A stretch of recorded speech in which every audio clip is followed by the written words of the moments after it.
you for your strong advocacy for our surviving families and for your friendship. Well done.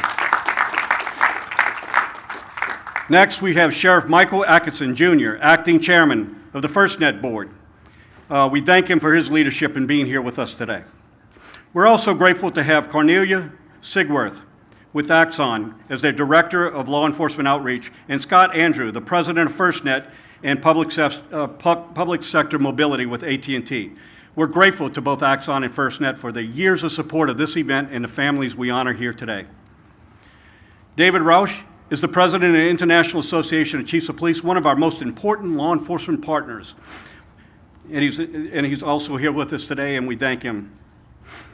I want to thank the Chief of our host agency, Mike Sullivan of the United States Capitol Police, for all he and his agency do to support this memorial service every year, including this year. Thank you, Chief.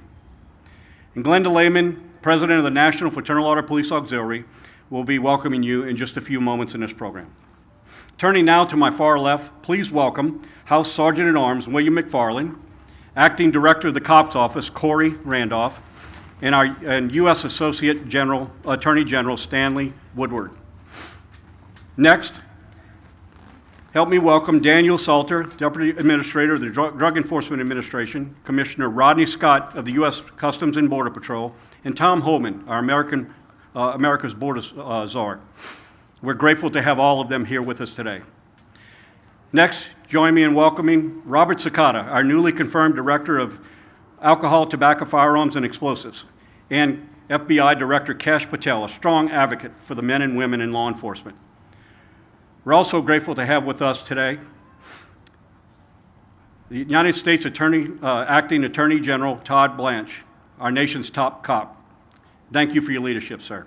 And finally, it's our privilege to have with us today our keynote speaker, J.D. Vance, Vice President of the United States, and I will introduce him a little more in this program.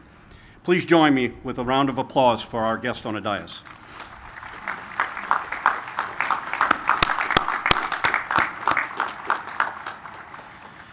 My friends, it is easy to take this sense of order in our lives for granted, but that order is not accidental.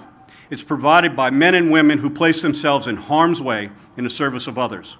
Vice President Vance, distinguished guests, members of Congress, law enforcement leaders, survivors, and friends, thank you for joining us today on this sacred ground as we honor the brave men and women who gave their last full measure in the service of others. We gather here not simply for ceremony, but for remembrance, for reflection, and most importantly, for resolve. Law enforcement is not just a profession, it is a calling. It's a decision to stand between good and evil, between danger and safety. Those we honor today chose this willingly. They wore the badge not for recognition, but because they believed in something greater than themselves. These are challenges